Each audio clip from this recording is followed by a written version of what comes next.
Well, yeah, usually I think, in my personal opinion, I think it's because most of us actually do discover happiness and we do discover our true self actually very young. I think that most people just, Hollywood and the world and everything tells us that the best version of us is supposed to feel a certain way. It's supposed to look like this. You're supposed to say goodnight to your boyfriend every night and good morning every morning, like stuff like that. But truly, in my belief, what did Einstein say the definition of insanity is?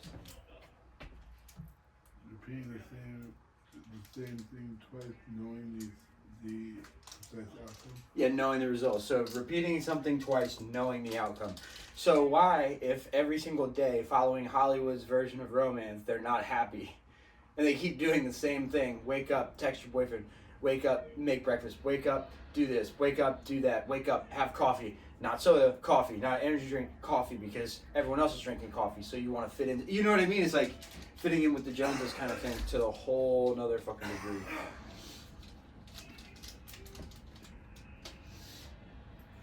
Does that make sense? And so I would say that makes most people insane, because the normal person is insane. They do the same thing every calendar day, expecting something different.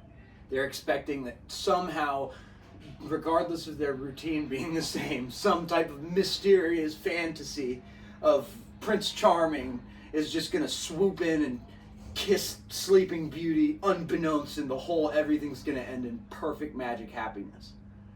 You realize American film is one of the only kinds of film that has happy endings? Most film in most countries like France and stuff like that are big into film, they don't have happy endings. It's just not how life goes. Life doesn't have happy endings, And I think it's like we gotta be cool with that. You know what I mean?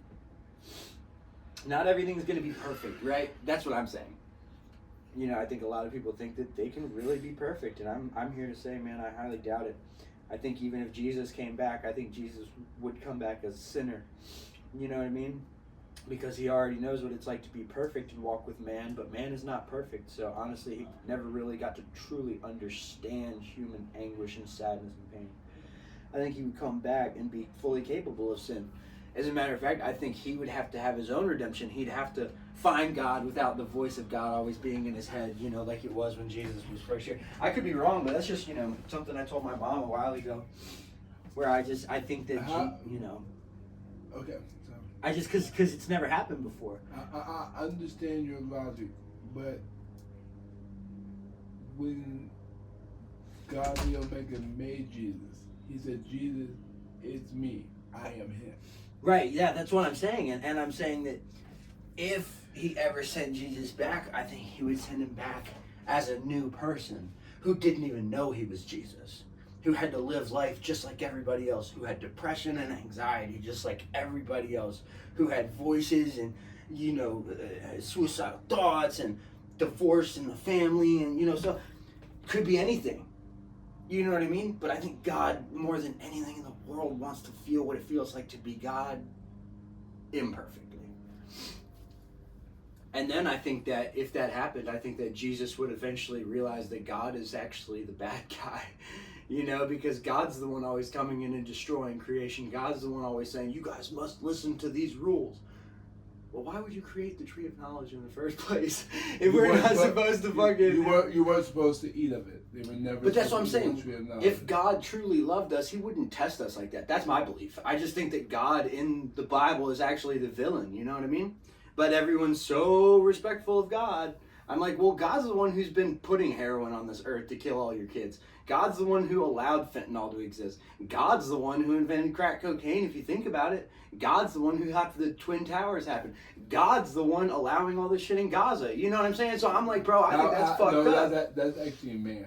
That's not a God thing.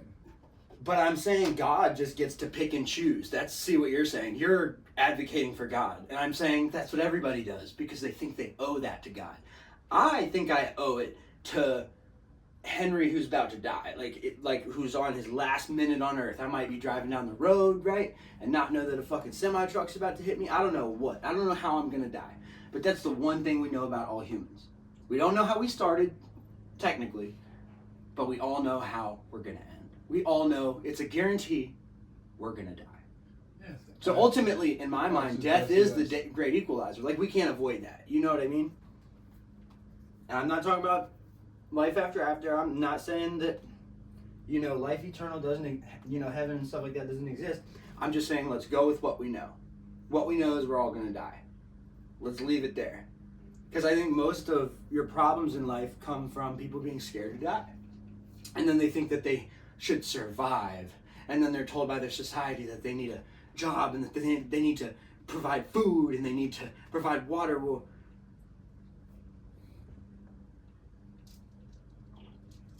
what if that's not how humans are meant to be at all?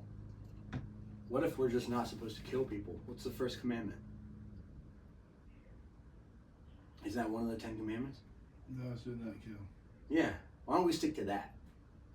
Let's just see if we can quit killing people. And how, if we're a nation under God, are we allowed to use the death penalty? Because of the Old Testament. You're looking at the Old Testament. Yeah, but I'm saying the Old Testament was God pre-Jesus Christ. And that God was the one sending floods to the earth. It wasn't humans who created the flood. That was God. Yeah, but that's punishment for their sin. But I'm saying God created the tree of knowledge. God invented sin. God gave us the tree of knowledge and then we ate. That's what I'm saying. I know you're not going to agree with anything that I'm saying, and you don't have to. I'm just saying that it's a new idea that I thought of like 2 days ago. So there's going to be a lot of questions. You forgot about the whole idea of the serpent that tricked Eve into eating the apple. Yes, but I'm saying regardless, but I'm saying God created the serpent. God created it all, didn't he? He created everything, right? Yeah, it was so period. So he created the serpent. The serpent. He might not have thought it out, but if God's perfect, then so was the serpent. Yes. If God did everything perfect, then our sin was caused by God and is perfect. And I think that it's the most perfect angel. I think that the point of sin is not to try to not do it. I think that the point of sin is to accept the fact that we can't not do it. Because when we say don't sin, then we all walk around sinning and scared to admit that we're sinning, and then we murder people, and then we do this crazy stuff because we were trying to pretend we weren't sinning. But if we all say, hey, I'm a sinner, nothing I can do about it. Sometimes I drive over the speed limit. Sometimes I eat too much. But I'm trying. I go to church. I pay money to the church. I pay my taxes. I take my kids to sports. That's how I want a relationship with God to be like. I don't want people to have this fucking relationship where they're constantly looking over their shoulders, seeing if God's about to punish us for our wickedness again. Fuck, God already punished me for my wickedness when he made me a fucking human on this earth, if you ask me. I didn't ask for this bullshit. See what I mean? Fuck God. I'm gonna prove why humans are better than God. That's why he gave the devil the inheritance of earth. Yeah, I mean that's the see if we could. But we can't. It's impossible. God keeps setting up these impossible. Like, hey James, let me see you jump 20 feet. That's like God. He knows you can't fucking do it. But he's going to give you a task you can't do so he can punish you later so that you worship him more. No. So that you waste your life. You don't go kiss that girl you wanted to kiss. You don't go hang out with that new group of friends that you wanted to meet. You don't go see that concert of your favorite country artist. No. You're sitting there fearing God, clutching your Bible, and praying every single waking breath until you fall asleep. That's not how religion actually is. I'm saying that's how a lot of people do it. A lot of people, man. A lot of people are suffering right now because the God that they were given in their church is not helping them. They're praying, but they're not getting any answers. And it's not because God isn't there. It's just because God doesn't have those kind of answers. You know what I mean? The only thing God knows how to do, honestly, is destroy stuff. Sometimes he's really good at it in a short-term way where it's like, oh my God. Listen, this is my opinion. Remember, I'm entitled to my opinion. As are you, and I will listen to your opinion, right? But you got to let me get through a couple sentences. So, God destroys things sometimes quickly, like crucifying Jesus, in a very bloody, gory way. You know that was I know, but I don't care. about the esoteric. I'm saying let's look at this different. I don't want to look at how everyone's always looked at it, James. I already know. I've had pastors come sit in my house and try to convince me that they're right. Like, I've talked to people who have, you know, been mortgage brokers of hundreds of thousands of dollars for a bank called SunTrust Financial, except they can't figure out how to quit paying that prostitute downtown that they know they shouldn't go fuck. That their wife just found out that they've been fucking, and now their marriage is on the fucking brink. You know what I'm saying? That man, whose first, middle, last government name is Mark Peter Lynch, is currently in the final stages of a divorce with that wife that he was trying to save the marriage of. And you wanna know what he was doing to fucking try to save that marriage? What? He was hanging out with a 15-year-old every day before high school. Does that sound kind of creepy?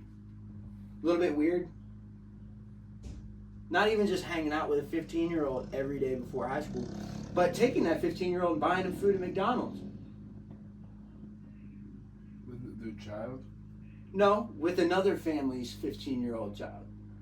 And then, as he's drinking coffee and eating whatever, he'd take out his Bible, and I took out my Bible, and I had to read the fucking book of Proverbs with him. Because he couldn't just go fucking tell his wife, I'm sorry, I'm a fucking horny, cheating, fucking lying piece of shit, but I'm working on it. Please forgive me.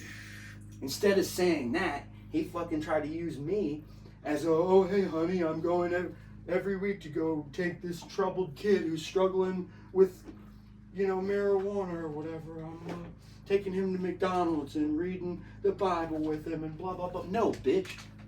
You've been fucking a prostitute. And now your fucking wife is about to leave you. And you've got a bunch of kids and you got a bunch of money and all these accounts and stuff. And guess what?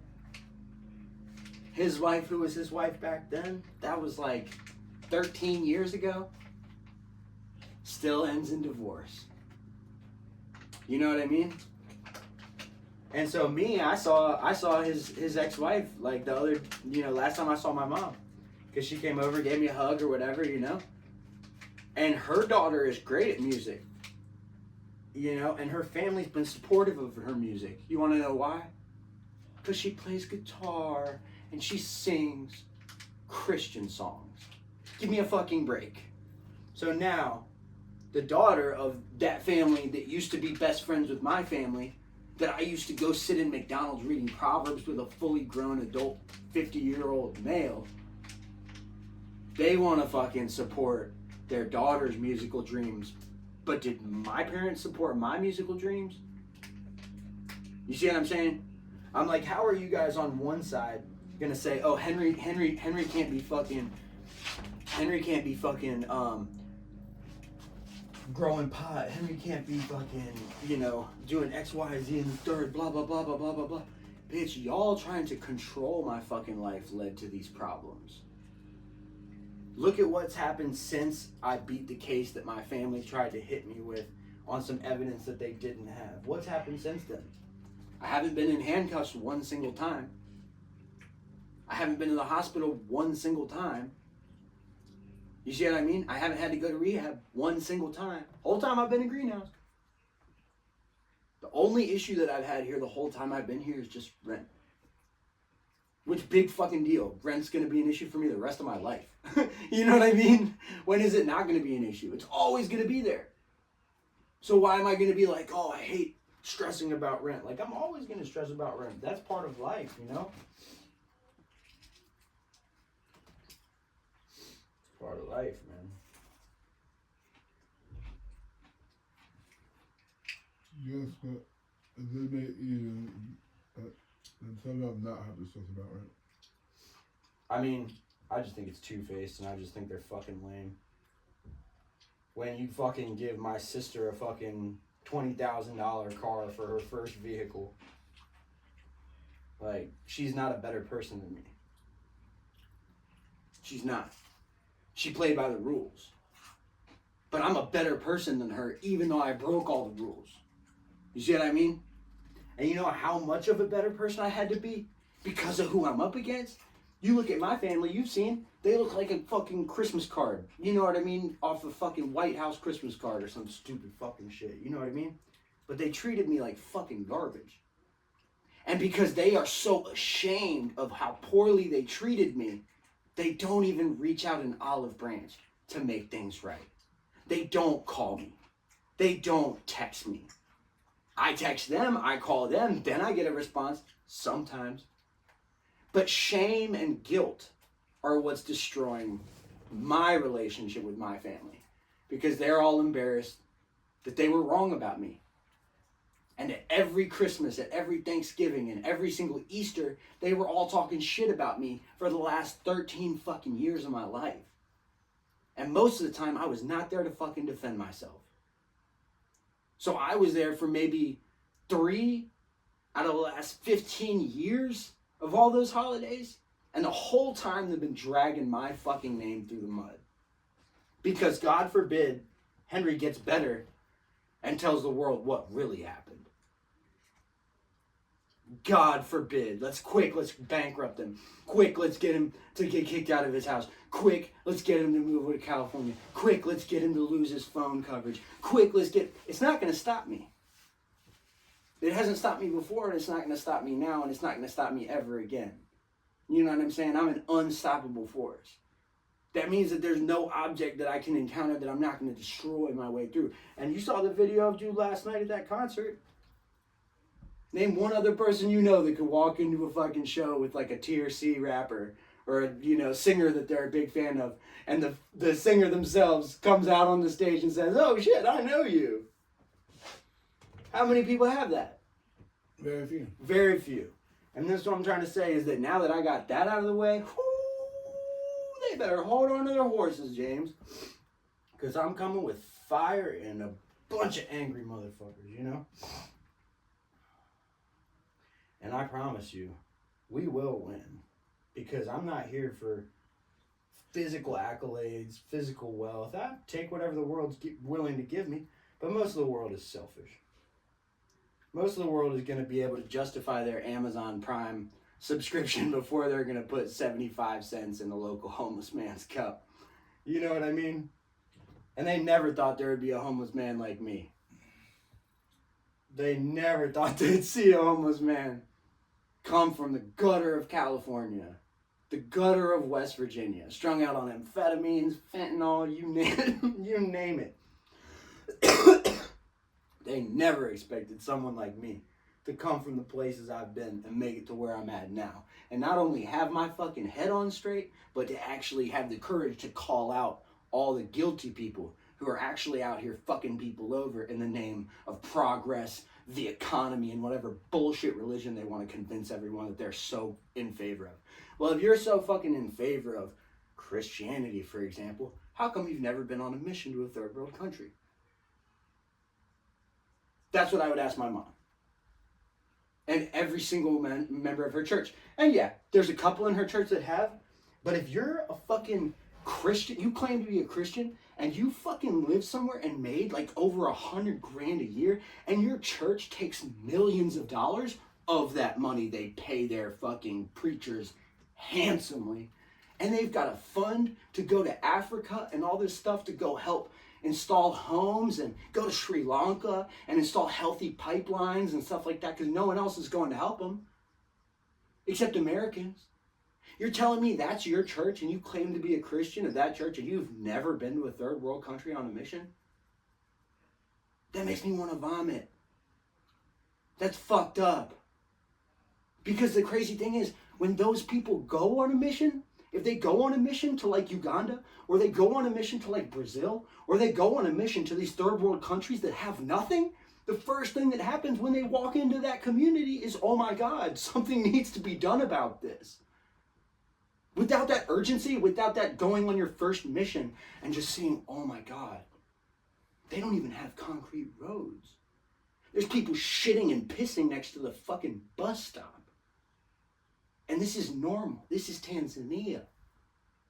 They have no money. No money. You have to know. They're truly... No money. They're a third world country. If those people making money here in America, those lawyers, those doctors, those professors, you name it, if those college educated people were so intelligent and were such good Christians, don't you think they wouldn't allow for that shit? Because the world is the way that it is for American people to do business on a daily basis.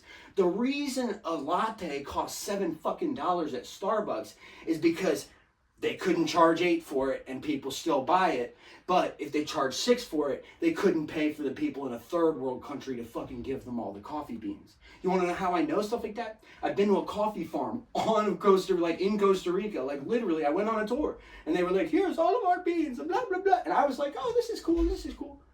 But I'm like asking myself in the back of my mind, it's like, who are they selling all this shit to? Because I don't see any coffee shops here in Costa Rica. And they're like, oh yeah, we exported all to the United States of America. Yeah, that's the 95%. We rape the planet. That's what I'm trying to let everybody know. It's like we rape the planet. And if everyone's cool with that, fine. But I'm trying to find people who are not cool with that and make a difference. That's what I want to do. The problem is that us buying an export from them actually helps them too. It doesn't, because we fucked them over on the price. That's the thing. There's this book I read for a class called Fast Food Nation. And it talks about how the 3 largest purchasers of beef on the globe are McDonald's, Wendy's, and Burger King. Yeah. You probably could have guessed that. You know what I mean? Anybody could probably guess that. But what most people don't know is that the bosses, the CEOs, and the head presidents, and vice presidents, and the COOs, and all that, of those 3 beef companies, guess what they do every year? They sit down and they meet. Well, now they probably do it on Zoom or email. But they sit down and they meet. You know what they decide? What? What is the lowest amount of money that we can all pay to fuck over these beef farmers and agree on a fixed price that all 3 of us are going to buy? Meaning they have to sell it to us for that or go out of business. What's the lowest that we can possibly give these farmers? That's how it works. Capitalism doesn't say, hey, we have to pay an ethical wage to somebody who can live so that our company can pay other people so that they can live, so that we can do business to make people's lives better. That's what our economy needs to be. And right now, it's not. Right now, it's a 99% versus 1. And everyone in the 99% is pissed off at the rich people. But guess what the rich people have? All the money. Yes, because of all the tax cuts the Republicans keep giving them. And I'm saying that it's always going to be that way until we stand up. The only way to stand up is to start giving each other pieces of these corporations. Meaning, if someone works at a Starbucks and somebody orders a large, give them a venti, but only charge them for a large.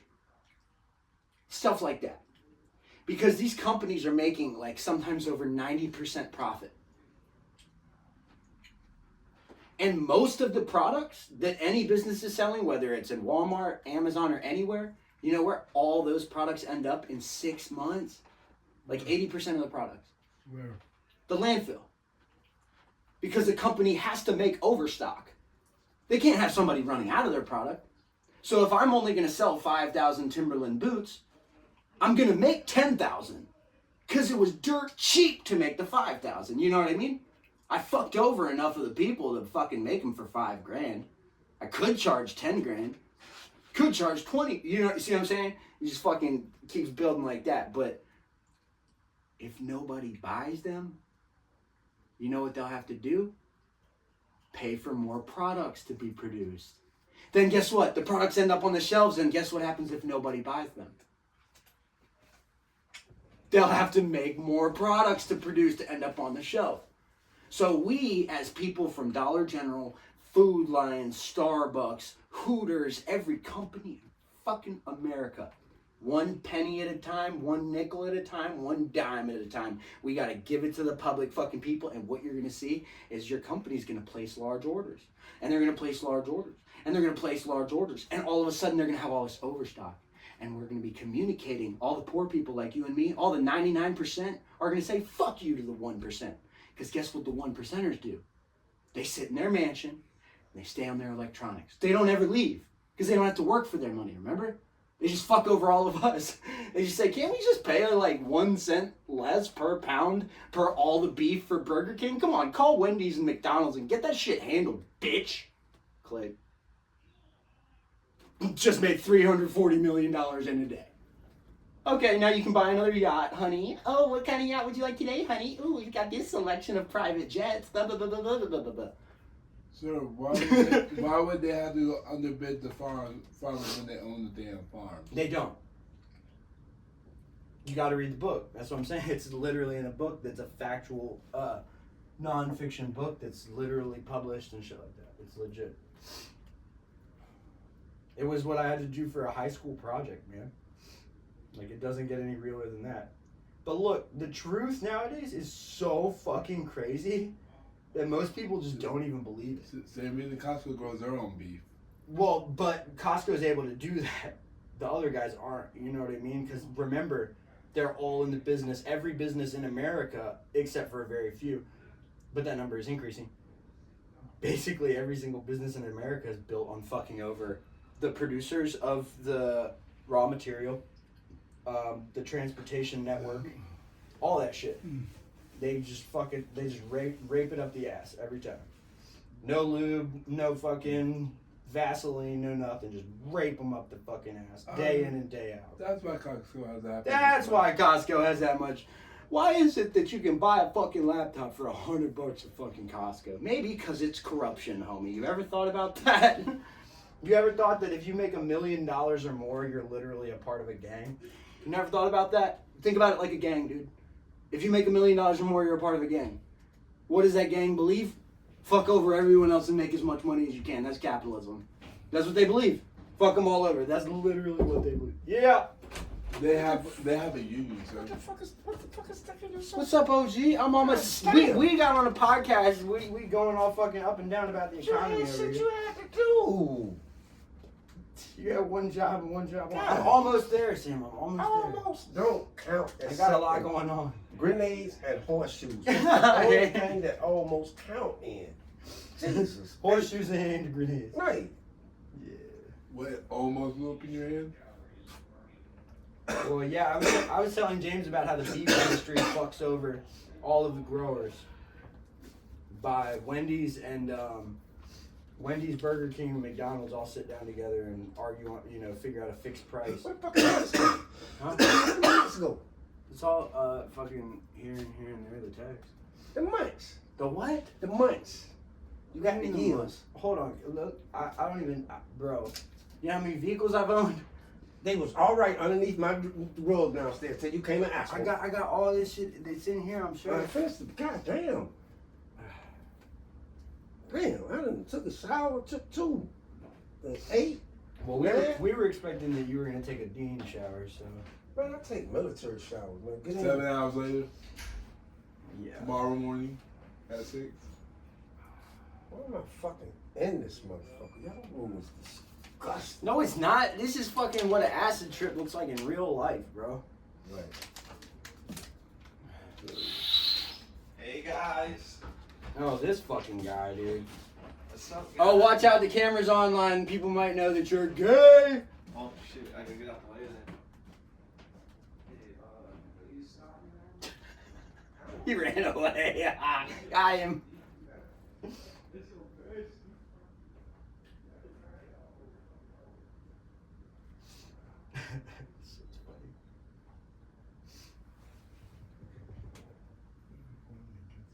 See, they're literally right, dude. I asked. Oh yeah, it was you and him. I said, "Hey, you guys want to go to California?" And both of y'all looked at me like, "What?" It's like, come on, you guys are supposed to say, "Fuck yeah, let's go." That's supposed to be the mentality. What's the plan? Well, see, James, then you're the wrong person that I asked the question of. No, he has the same damn thing. What's the plan? You're supposed to say, yes, what's the plan? Not, what's the plan? But it's okay. Gotta be people in nosebleed seats, too.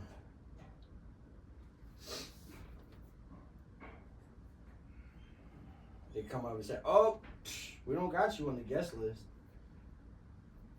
Nope, we don't got you on VIP.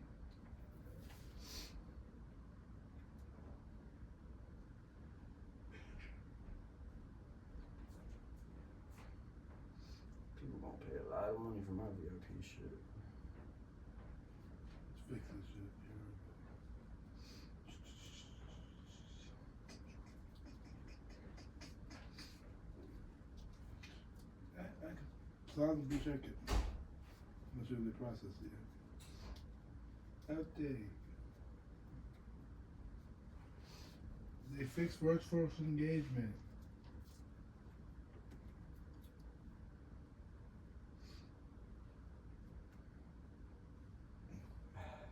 They're fixing their payroll system. I didn't use any of yours in this. I just used his, so I'll put yours on the one that you and I do together.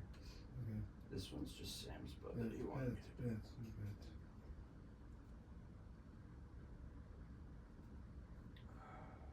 Bro, I was gonna be on fucking overtime anyway. That's what you cut me. I was about to be fucking overtime anyway. I was gonna be fucking almost 4 hours of fucking overtime. Yeah, that's what you cut me.